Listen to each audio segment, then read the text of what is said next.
When riches blinded him to love, he learned the hard way what truly matters. Sean Whitfield was raised in a small town where his parents instilled in him strong morals, the importance of family and faith. They went to church every Sunday, and Sean often joined in. College brought a mix of independence and responsibility, and Sean was grateful for the stability his upbringing provided. One day, in his freshman year, he met Judy Butler, a girl from the same town whom he'd never encountered before. Judy had a bright smile, a compassionate heart, and, like him, a strong faith in God. They soon began dating, spending weekends exploring the city and enjoying each other's company. Judy, a dedicated churchgoer, inspired Sean to join her sometimes, and he admired her devotion. Sean wasn't popular, but he was diligent in his studies, earning good grades. One afternoon, he decided to stop by a convenience store for snacks. As he stood in the line, he noticed the unusually long wait.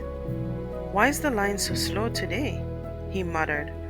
An elderly woman in front turned back, giving a kind smile. "Tonight's lottery night. You should try your luck," she suggested warmly. Sean chuckled. "I don't think I'm that lucky." She winked. "Today might surprise you." When he reached the cashier, the attendant asked, "Buying a lottery ticket today?" Sean paused. "Sure, why not? Give me a quick pick." He paid, took his ticket, and didn't think much about it until 5 days later. While emptying his pockets before laundry, he found the forgotten lottery ticket.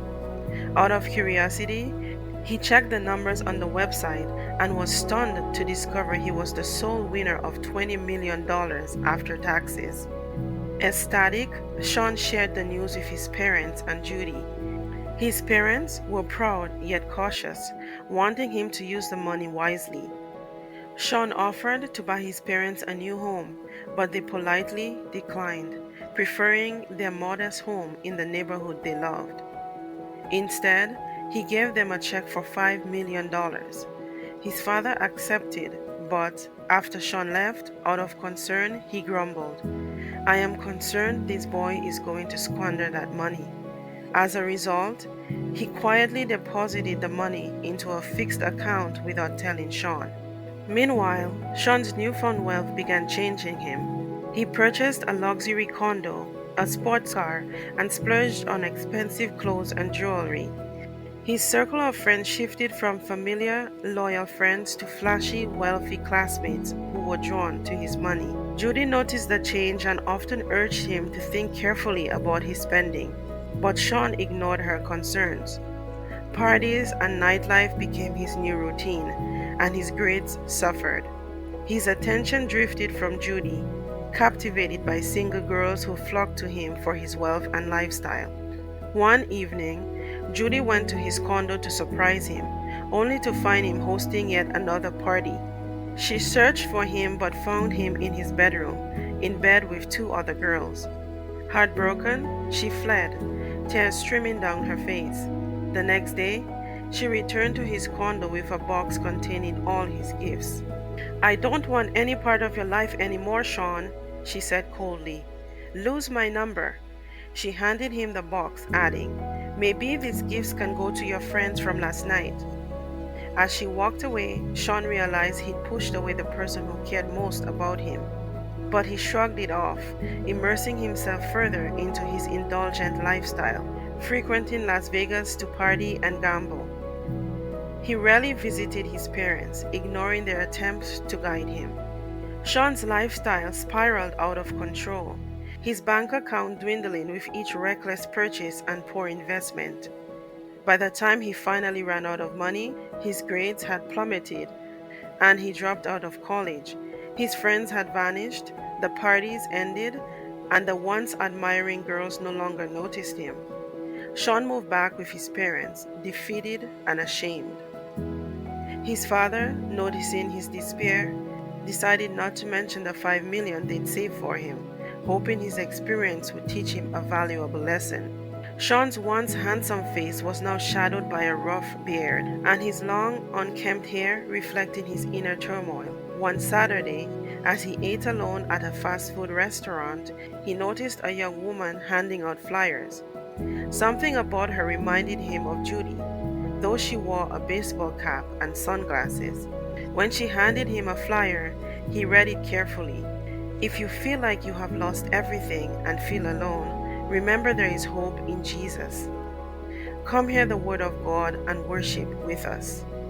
The word struck Sean deeply. For the first time in years, he found himself reflecting on his past choices and the faith he'd once cherished. He decided to give church a try, hoping for some peace or guidance. The next morning, Sean dressed in his best suit and attended the church listed on the flyer. As he took a seat, he looked around, surprised to see Judy sitting nearby. He whispered, "I'm sorry," but she simply replied, "Not now." After the service, Sean approached her and asked if they could talk. Reluctantly, she agreed, though she made it clear she'd forgiven him but wasn't interested in rekindling their relationship. As they talked, a young man named Peter approached, shaking Sean's hand and peppering him with questions. Judy eventually interrupted, asking Peter to give them some space. When he left, Sean couldn't resist asking if Peter was her boyfriend. Would it matter if he was? She teased. They spent hours at a nearby restaurant, and Sean poured out his heart, apologizing for the hurt he'd caused. Judy told him, "I forgive you, but rebuilding trust will take time. Let's take it one day at a time." Sean returned to his parents' house feeling hopeful, and soon after, he found a job at a car dealership. He began attending church regularly, working hard to rebuild his life and regain Judy's trust. Over time, Judy saw the sincerity in his actions and agreed to give him a second chance. Months later, Judy became a regular visitor at Sean's parents' house, her presence warmly welcomed. One evening after dinner, Sean's father turned to him, a smile playing on his lips. "Sean, do you remember the 5 million you gave us?" Sean raised his eyebrows. "Oh, right, I'd almost forgotten. What happened with that?" His father chuckled. "I put it in a fixed deposit with high interest. It's nearly doubled by now." Sean stared at him, speechless. His father continued, "I'll give it all back to you on two conditions. First, you return to college and finish your degree. Second, invest wisely this time." His father added with a knowing look at Judy, "Maybe there's a third condition?" Judy blushed, and everyone laughed. "We'll have to wait and see about that," she said, smiling at Sean. With a renewed purpose, Sean returned to college, determined to earn his degree in business administration and accounting. At his graduation, his father proudly handed him a check for $11 million, and Sean vowed to build a future filled with purpose, gratitude, and integrity. Sean and Judy stood hand in hand, their journey far from over, but his future brighter than ever before. Hey, this is Guiding Light Inspirational Stories. Thank you for watching. You are awesome.